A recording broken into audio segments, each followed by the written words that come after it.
Apa tuh? Interview sama seseorang. Kenapa? Iya, Coach Chico. Kemarin baru saya ngobrol sama beliau. Itu pacar teman saya. Iya, pacar teman saya juga, Pak. Kebetulan itu kan sekaligus sambil drafting tuh, kayak Coach Riz juga. Dia menjelaskan detail banget, Pak. Kayak misalkan Glock EXP itu ternyata, oh kenapa Assassin? Ternyata karena movement speed-nya tuh lebih tinggi. Gitu katanya, kalau kata Coach Chico. Nice info ya Gan gitu ya. Iya, jadi kan teman-teman bisa ada referensi gitu loh. Nah, loh. Bahwa kalau pakai emblem Assassin tuh mainnya bakal plus di mana, kalau emblem Marksman bakal plus di mana, seperti itu. Ada plus minusnya semuanya ya. Dan Ada plus minusnya. kita juga bisa melihat plus minus dari drafting yang akan dilakukan oleh kedua tim karena draft BNP kita yang di game kedua akan segera dimulai. Sudah terlihat adanya Joy, Blue, dan Eve yang ditutup oleh Onyx Esports beserta Wan dan Fredrin. Ya, Mereka ini- tahu potensi Fredrin ya. Itu tuh potensi Fredrin dan juga potensi dari Fanny bisa saja diamankan untuk fase game yang pertama. Tapi ingat, Vin beberapa kali pernah melakukan sebuah counter terhadap Fanny dengan menggunakan Kaja dan juga bahkan dengan menggunakan Franco. Sepertinya rencana dari Coach Arcadia dan juga Coach Acil adalah melepaskan Fanny-nya agar bisa dilawan dengan menggunakan beberapa hero yang bisa langsung menangkap di early game. Salah satunya Hilda mungkin yang bisa merusuh atau bahkan dengan Masya yang sempat dibawakan oleh tim Todak juga. Kaja lagi juga oke banget ya Mas. Kaja oke banget bahkan. Makanya, bahkan sekarang kita lihat Kaja nggak masuk ke fase banning ya. Itu dilepas kah? Enggak. Enggak. Oh, Tapi ini kalau misalnya dia menutup ke arah Fredrin ya, kemungkinan besar ini akan ada kari yang akan keluar dari tangan seorang Onyx Esports. Yes. Memilih terhadap Paramis. Farhan terlebih dahulu. Ini Wow. mungkin pertanyaannya adalah akan ada metode team fight front to back dari Onyx Esports di awal. kalau aku malah mikir Kari dan juga satu hero dari EXP Land mungkin lapu-lapu itu bisa diamankan terlebih dahulu karena merupakan hero yang bisa melakukan clear wave dengan cepat. Dan kalau misalkan kita ngomongin soal bagaimana kerusuhan di area jungle ketika nanti Kairi akan mengamankan Fanny, berarti kita harus melihat juga bahwa Hilda bisa saja dilakukan pada fase pick awal ini oleh teman-teman dari RRQ Hoshi. Diamankan terlebih dahulu ketimbang nanti Hildanya berada di tangan dari Onyx Esports. Oke, kita bakal lihat dulu ya, bakalkah ada Hilda lagi dan juga Hilda Kari. Kari, Berarti sesuai. ini denial ya, deny pick untuk mungkin nantinya Kairi akan berpikir 2 kali untuk menggunakan Fan. Kalau aku melihatnya dengan Kari dan juga dengan menggunakan Hilda ini sudah melakukan sebuah setup perlahan-lahan untuk menuju kepada Fanny. Jadi kalaupun nanti Fanny-nya tidak diambil oleh teman-teman dari Onyx Esports, RRQ masih bisa bawa Fanny. Benar. Itu poin plusnya di sini. Namun menurutku daripada bawa Fanny, Link akan lebih optimal. Entah kenapa kita masih sering melihat Albert dengan Linknya ini pada fase confident atau kepercayaan diri 100%. Power Bahkan banget. 200% itu power banget sampai sekarang. Walaupun di era tank jungler yang sedang Iya. mulai populer untuk saat ini. Dan sebenarnya kalau misalkan bisa dibilang dari segi power hero, Hayabusa untuk Kairi juga masih obat. Tapi akankah muncul kembali? Kita akan lihat langsung di mana Grok dan juga Beatrix. Mereka nggak mau ketemu sama, tadi Beatrix sebenarnya udah diganti ya Iya. dengan Kari. Jadi mereka tahu potensi Beatrix yang begitu mengerikan setelah kita lihat di game yang Dan pertama. ini dari cewek dia mau farming 2 lane sepertinya. Agar nanti bisa ada potensi bahwa Kairinya mungkin bakal farming di area jungle, invasi jungle. Tapi Karinya ini bakal farming kan lama banget untuk di laning phase dan bisa dibilang sangat sulit sekali untuk dia melakukan clear wave dengan cepat. Makanya mungkin pengambilan Beatrix di sini sangat tepat sekali, namun dijawab dengan Valentina.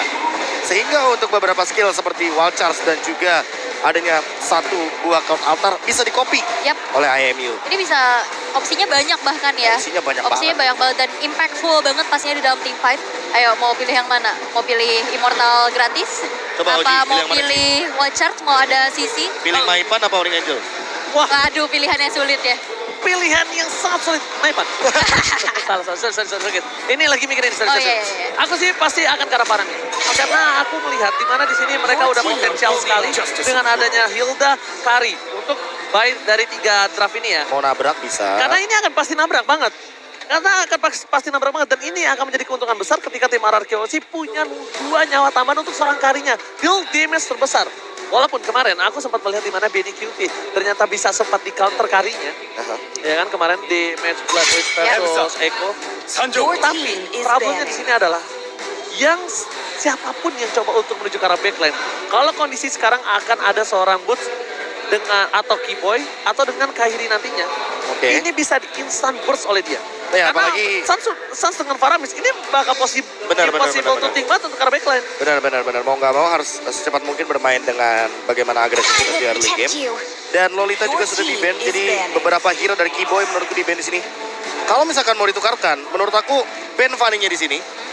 Kasih Albert main Link, Keyboy, dia masih bisa bawa Natalia di area roamer. Betul. Kita tahu Natalia sangat counter sekali terhadap Link.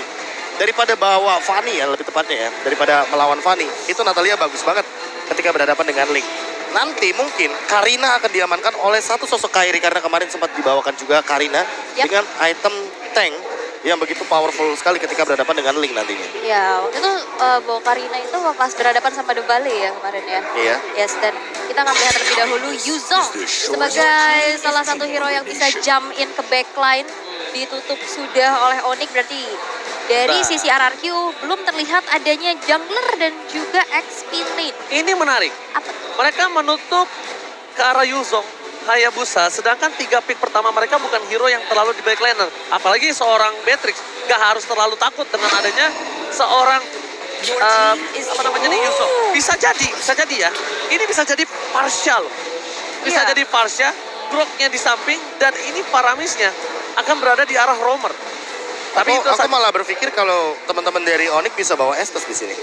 karena ini dengan adanya Yuzong, apa yang membuat backline-nya mereka takut untuk di dive in asal-asalan oleh sekitar 2 hero yang dimiliki dari tim dari RRQC. Karena kalau Glue atau Joy, oke kita anggap emang dia lagi overpower. Beda lah kasusnya sama seorang Yuzong ini yang notabene-nya untuk di-ban agak cukup mahal.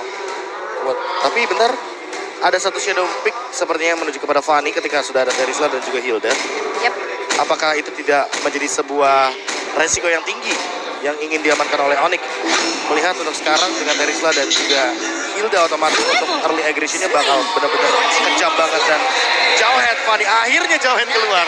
Yes, dan berarti ini Jauhead harusnya berada di room Keyboy. atau XP. Keyboy. Dan kita tahu Sans yang biasa menggunakan Faramis untuk Onyx. Ya, Keyboy ini kayaknya harusnya ya. Faramis mid berarti.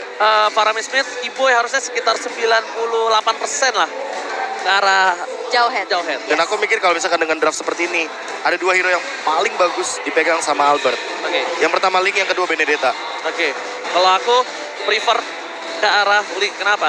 Kita tahu dengan adanya banyak banget hero sisi, ini Benedetta ini bakal benar-benar porak-poranda Profesor. Aha. Beda, case-nya bukan pakai Petrify, case-nya nggak pakai Execute. Ya, tapi Retribution. Iya, tapi dia pakai Retribution. Yep. Cukup problem dan mobilitasnya akan sangat berat. Sedangkan dengan dia Basya. nggak mau adu dengan Assassin. Dia lebih main aman. Gua pegel di invasi, gua males buff gua dilempar-lempar Aul.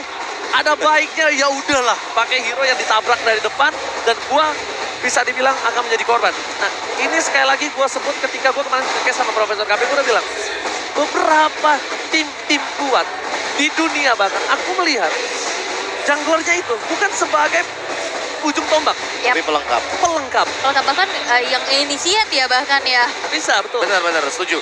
Karena buat sekarang udah silih berganti bahwa tank jungler pun bisa dimainkan. Dan semakin banyak full HP yang kamu miliki, tentu ini akan semakin cepat untuk melakukan clear terhadap monster jungle. Makanya itu yang dicari.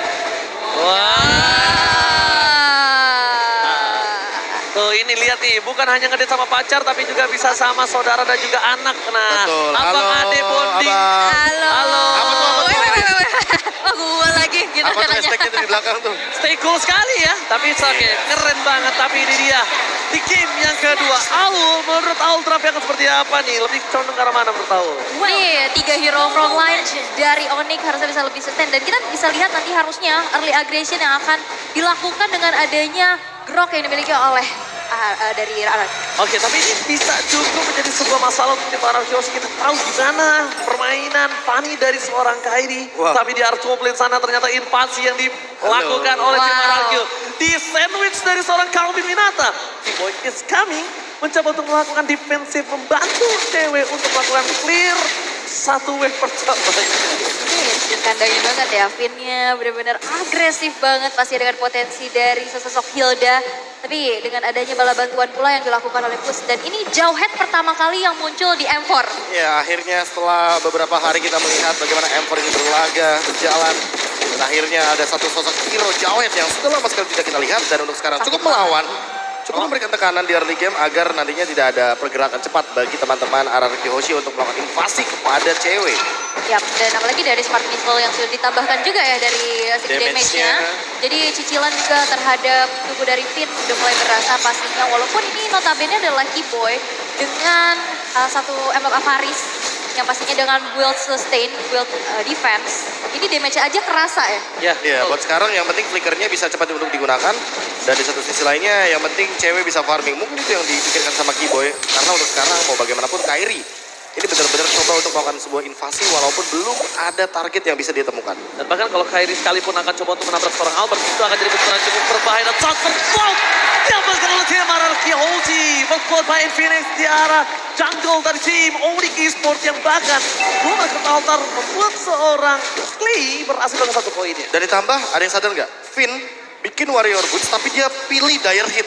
Apakah Wah. Finn nanti akan membuat ke arah satu buah Malefic Roar agar nanti bisa menimbulkan damage yang lebih besar? Wow. Kalau aku bilang itu adalah rencana jahat. Rencana jahat. Iya, benar-benar rencana jahat. Oke, dan ini juga akan menjadi rencana untuk RRQ di mana Turtle slain by UBS Gold berhasil untuk diamankan. Sejauh ini First Blood dan Turtle menjadi sebuah keunggulan pula yang akan diamankan dan item-itemnya belum ada sepatu. Ini masih menjadi template wield untuk sesosok marksman satu sama lain dan Swift Crossbow sudah selesai di tangan Skyline. Iya, dan ditambah teman-teman bisa langsung melihat detailnya bahwa untuk saat ini ada invasi ke arah jungle dan Kairi masih mampu untuk survive dari serangan di early game yang dibawakan oleh RRQ Hoshi.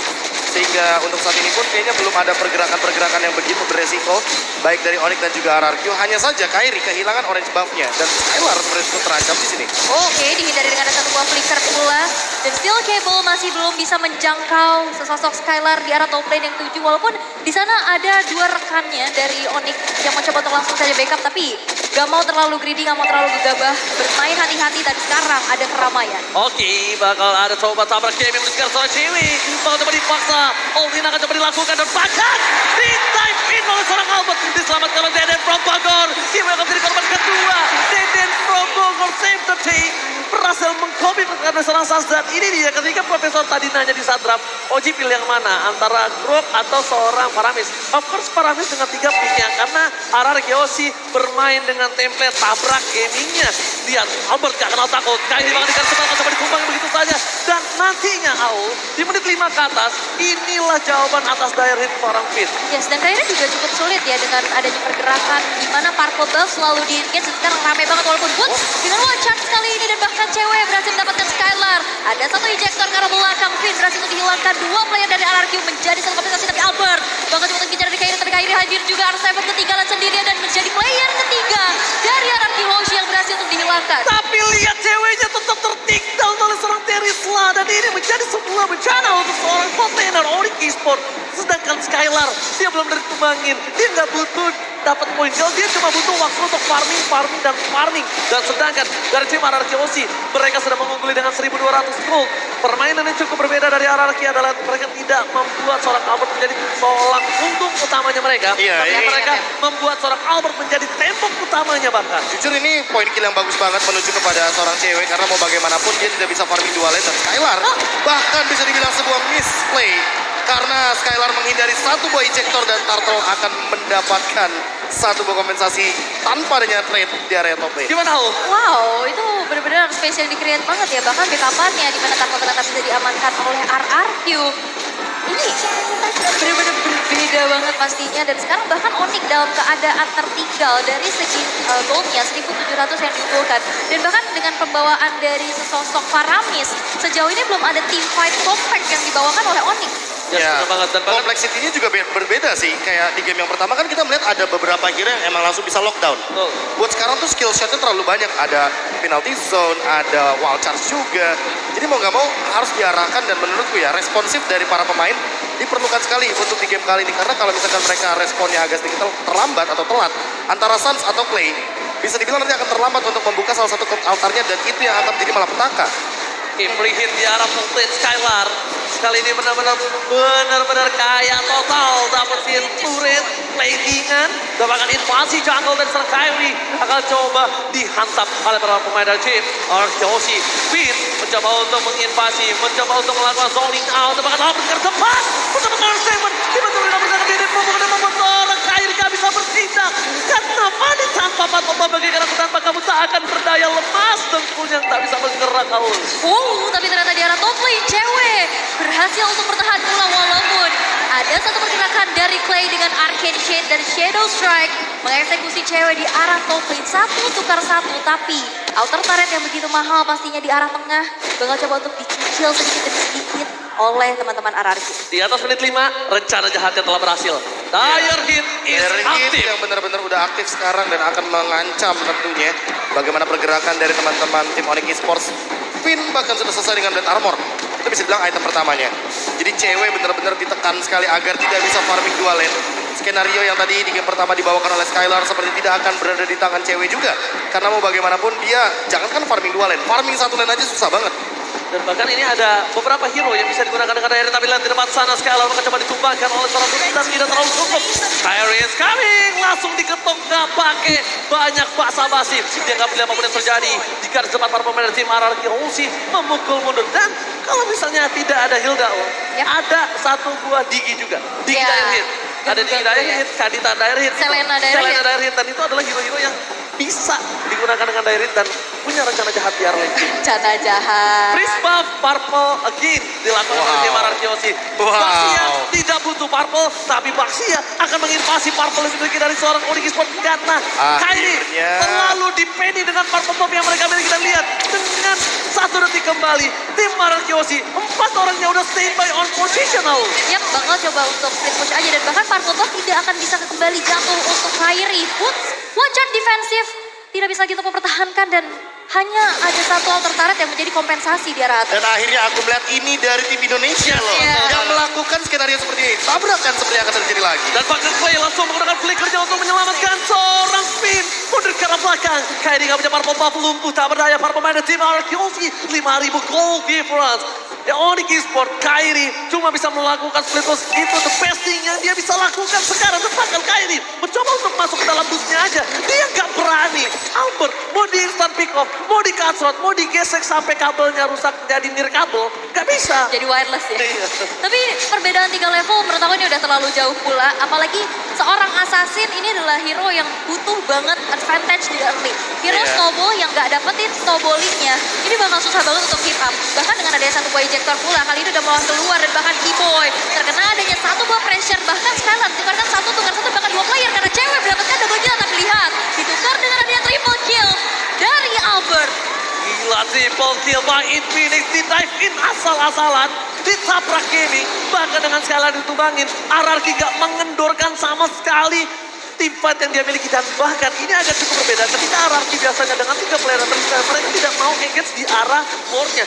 Tapi dengan untung 5.000 gold, gak ada dilepasin kesempatan nafas sedikit. Iya, yang pertama 5.000 gold, yang kedua adalah karena tank jungler, jadi akan lebih kuat sekali bagi Albert dan makin cepat ketika menimbulkan sebuah efek true damage kepada sosok Lord yang begitu tebal di depan sana. Dan untuk sekarang purple buff yang mungkin akan diamankan oleh Kyrie karena mau bagaimanapun perbandingan dari waktu di area Lord menuju ke area purple buff agak sedikit lama. Tapi nggak masalah, buat Albert yang penting adalah Kyrie tidak bisa memberikan serangan agar nantinya teman-teman dari RRQ bisa fokus untuk langsung melakukan sebuah engage terhadap turret yang begitu mahal. Oke, akhirnya Kyrie bisa mendapatkan purple buff-nya ya di menit yang ke-9. Walaupun pastinya dengan adanya player ke-6, Lord yang belum in-hand secara muncul, terlihat di top lane masih mencoba untuk mempertahankan satu inner turret, tapi tidak bisa karena lihat damage yang diberikan oleh Skylar. Apalagi dia bawa satu aksi penjagaan yang begitu luar biasa dari Finn. Tidak bisa tersentuh sama sekali. Tidak bisa tersentuh, tapi mau tidak masuk lane bebas, tidak ada yang bisa mengawal dari tim Onyx Esports. High ground defensif juga mereka minim. Di game sebelumnya mereka punya Lilia pun saja tidak bisa dibendung, apalagi sekarang tidak ada Lilia. Sans for covering up. Bahkan tak yang diberi kesan juga masih belum cukup. Mungkin nanti ada satu hal, Ace yang bisa diselamatkan oleh tim Onyx Esports adalah gimana caranya Barir dari Boot menutup gameplay RRQ. Wildcats akan keluar bersama dengan pergerakan dari seorang Kyrie. Mungkin itu is terbaik yang bisa dilakukan oleh tim Onyx Esports, Profesor dan juga Aho. Yap. Ya, tapi untuk membuat skenario tersebut banyak banget yang perlu dikorbankan dan harus lebih berhati-hati ketika kita melihat bahwa ada 7.000 gold differences.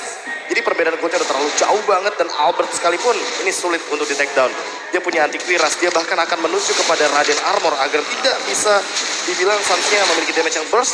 Dan kalau misalkan di satu sisi kita melihat juga Grok dari Boots dengan menggunakan satu buah emblem yang cukup resiko di sana. Marco Top-nya miss dan akan ada team fight. Wall shot dikeluarkan dari big line. Masih bersama kalau satu mundur ke arah belakang dan Boots. Di sini dibalikan kembali keadaannya. Lihat, rebound dari cewek aja. Cuma bisa menghilangkan Heart Altar. Sedangkan sifat yang terjadi. Suns pun udah ngebuka dengan sebuah Heart Altar yang dia miliki. Dan tetap harus kehilangan Bootsnya. Yes, dan Kyrie pun mau masuk banyak banget pertimbangan, apalagi dengan energi yang boros pastinya, tidak ada purple buff kembali. Dan seperti dari RRQ juga mereka bermain sangat-sangat disiplin. Mereka nggak terlalu mau memaksakan kehendak. Dan melihat 40 detik lagi Lord yang kedua. Sesaat lagi bakal muncul. Oke, official Mercedes partner M4 Viking bisa kalian dapatkan di booth di tenis outdoor sana. Ada. Jangan sampai ketinggalan karena ingat ini eksklusif hanya selama M4 hour. Spesial ya? Spesial. Ya, dan pastinya kalian bisa visit boothnya seperti apa yang Ranger Mas bilang. Dan sekarang Counter Strike sudah dikantongin oleh Kyrie. Counter Strike. Lebih memilih ke arah damage atau defense kalau Aul sendiri ketika Fanny-nya berada di dalam kondisi seperti ini? Butuh damage sih. Butuh damage ya, walaupun defense Fanny juga. ya? Apalagi kalaupun defense juga dari segi atribut yang sudah dimiliki oleh teman-teman RRQ dengan 9.000 gold unggul, gak cukup. Gak cukup sama Malah sekali. menurutku yang tidak boleh dilakukan oleh Onyx adalah jangan memunculkan Suns-nya dalam team fight. Agar Clay-nya tidak bisa mengambil satu buah cloud altar sehingga nanti RRQ tidak memiliki cloud altar dalam team fight. Berarti pre-match, pre-fight-nya ya? Iya, Bukan- pre-fight-nya. Bukan pas fight ya? Iya. Berarti pre-fight sampai fight itu terjadi.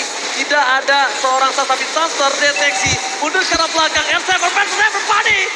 The top kali ini mencoba untuk bertahan tapi flicker yang diberikan untuk mundur ke arah belakang. Tandanya darah bottom lane nanti Aul team fight-nya tidak dibuka R7. Yang harus sudah diperhatikan Onyx akan ada satu buah claim yang bisa membuka itu.